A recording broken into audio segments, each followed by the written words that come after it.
This summer, meet the magical mermaid at VGP Marine Kingdom from April 12th till May 31st, 2024.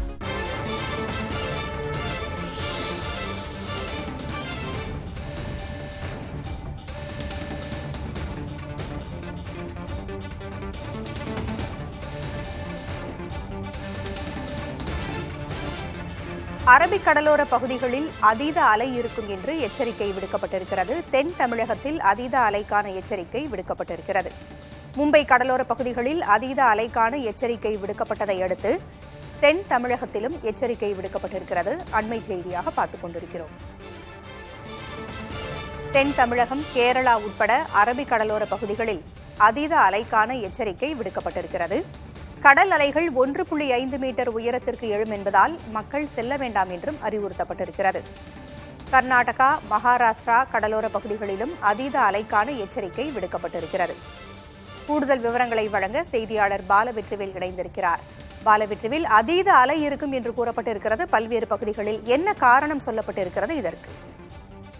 Poonguzhali, தென் தமிழ்நாட்டிற்கு அதீத அலைக்கான எச்சரிக்கை விடுக்கப்பட்டிருக்கிறது. குறிப்பாக IMDயும் இந்திய கடலோர தகவல் ஒருங்கிணைப்பு மையமும் இந்த எச்சரிக்கையை விடுத்திருக்கிறது. இந்த எச்சரிக்கை என்பது கடலில் ஏற்படக்கூடிய மாற்றம், குறிப்பாக காற்றினுடைய திசை வேகம் காரணமாக கடல்ல 0.5 மீட்டர் முதல் 1.5 மீட்டர் வரை அலையினுடைய சீற்றம் அதிகமாக இருக்கும் என கூறப்பட்டிருக்கிறது. குறிப்பாக தமிழ்நாட்டிற்கு இன்று காலை 5:30 முதல் நாளை இரவு 11:30 வரை அதீத அலைக்கான எச்சரிக்கை விடுக்கப்பட்டிருக்குது. கன்னியாகுமரி, தூத்துக்குடி, திருநெல்வேலி, ராமநாதபுரம் உள்ளிட்ட மாவட்டங்களில் கடலில் 0.5 முதல் 1.8 மீட்டர்கள் உயரத்திற்கு கடல் அலை எழுவதற்கான வாய்ப்பு இருப்பதாக கூறப்படுகிறது. மீனவர்கள் படகுகளை கரையில் இருந்து தூரத்தில் வைக்குமாறும் அறிவுறுத்தப்பட்டிருக்கிறது. சிறிய படகுகளை கரையிலிருந்து அதிதூரத்தில் நிறுத்த வேண்டும் எனவும் கூறப்பட்டிருக்கிறது. சுற்றுலா பயணிகள், பொதுமக்கள் அரபிக் கடலோர பகுதிகளில் குறிப்பாக குஜராத், மகாராஷ்டிரா, கர்நாடகா, கேரளா, தென் தமிழ்நாடு உள்ளிட்ட பகுதிகளில் இருக்கும் கரையோர மக்கள் எச்சரிக்கையாக இருக்குமாறும் தெரிவிக்கப்பட்டுள்ளது. பூங்குழலி, கரையோர பகுதி மக்கள் எச்சரிக்கையாக இருக்க வேண்டும் என்று கூறப்பட்டிருக்கிறது. அவர்களை மாற்று இடத்தில் தங்க வைக்க ஏற்பாடு செய்யப்பட்டிருக்கிறதா? அவ்வளவு தீவிரமாக இதை உணர வேண்டுமா?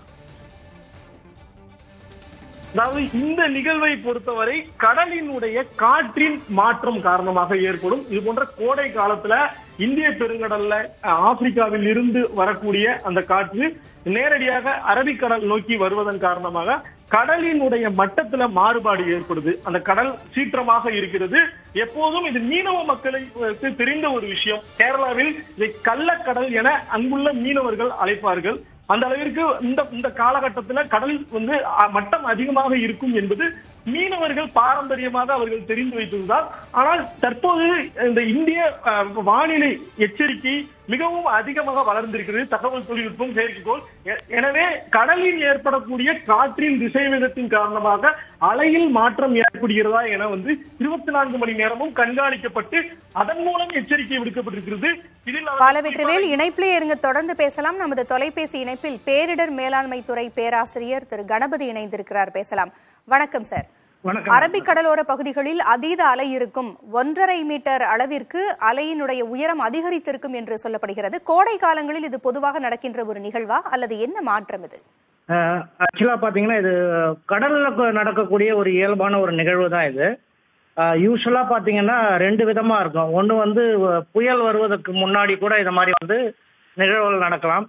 அப்படி இல்லை அப்படின்னு பார்த்தோன்னா நமக்கு ஸ்ட்ராங் விண்ட்ஸ், ஆக்சுவலா இதை நம்ம ஸ்வெல் வேவ்ஸ் அப்படின்னு சொல்லுவோம். ஸ்வெல் வேவ்ஸ் அப்படின்னா இது ஒரு லாங்கர் பீரியட் வேவ்ஸ்.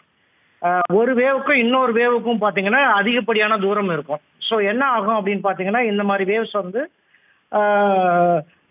ரொம்ப தூரம் ஒரு அதிகமான எனர்ஜியை இது புஷ் பண்ணும். ஒரு சைட்ல இருந்து புஷ் பண்ணிட்டு வரும்போது இந்த டிஸ்டன்ஸ் அதிகமாக இருக்கிறதுனால இந்த வேவோட அந்த அலைகளோட ஹைட் இன்க்ரீஸ் ஆகும். ஸோ அதனால தான் என்ன வராங்கன்னா இந்த வேவ் 1 to 1.5 மீட்டர் ஹைட் வரைக்கும் உயரமாக தாக்குதறதுக்கு வாய்ப்பு இருக்கு அப்படின்னு சொல்லியிருக்காங்க. இது கடல்ல நடக்கக்கூடிய ஒரு இயல்பான நிகழ்வு. இது கோடைக்காலம்னு கிடையாது, எந்த காலத்துல வேணா நடக்கலாம். ஆக்சுவலா இது ஒரு புயல் வருவதற்கு முன்னாலோ அப்படி இல்லைன்னா அதிகப்படியான விண்ட் ஃபோர்ஸ், அதாவது காற்றோட அழுத்தம் வந்து அதிகரிக்கிறதுனால இது வந்து நடக்கக்கூடிய ஒரு சாதாரணமான நிகழ்வு தான். தென் தமிழக கடலோர பகுதிகளில் இதன் காரணமாக சிவப்பு எச்சரிக்கையே விடுக்கப்பட்டிருக்கு. அப்ப ஏதாவது பாதிப்புகள் இருக்குமா? முன்னெச்சரிக்கை நடவடிக்கை ஏதாவது எடுத்துக்கணுமா? தென் தமிழகம் மட்டும் கிடையாது. ஆக்சுவலா பாத்தீங்கன்னா வெஸ்ட் கோஸ்ட் ஃபுல்லாவே அந்த பக்கம் மகாராஷ்டிரால இருந்து தமிழ்நாடு, அந்தமான் நிக்கோபார் வரைக்கும் இது வந்து அவங்க அலர்ட் கொடுத்துருக்காங்க. ஆக்சுவலா இன்காய்ஸ்ல Indian national centre for ocean information services இருக்கு. அவங்க வந்து இதுக்கான எச்சரிக்கையை கொடுத்துருக்காங்க. ஸோ 1.5 சில இடத்துல 1.7 மீட்டர் வரைக்கும் இந்த அலைகளோட தாக்கம் இருக்கும் அப்படின்றாங்க. ஸோ அப்படி இருக்கும்போது என்ன ஆகும் அப்படின்னு பார்த்தீங்கன்னா, கடலோரத்தில் இருக்கிற லோ லையிங் ஏரியாஸ், அதாவது கடலுக்கும் தரைமட்டத்துக்கும் உள்ள ஏரியா வந்து பார்த்தீங்கன்னா நீர் வந்து உட்புக வாய்ப்பு இருக்கிறது. அதுக்கு தான் இந்த அலர்ட் அவங்க கொடுத்துருக்காங்க. நன்றி சார். இணைப்பிற்கு வந்து கருத்துக்களை பகிர்ந்தமைக்கு நன்றி. தகவல்களை வழங்கியமைக்கு நன்றி பாலவேற்றிவேல். This summer, meet the magical mermaid at VGP Marine Kingdom from April 12th till May 31st, 2024.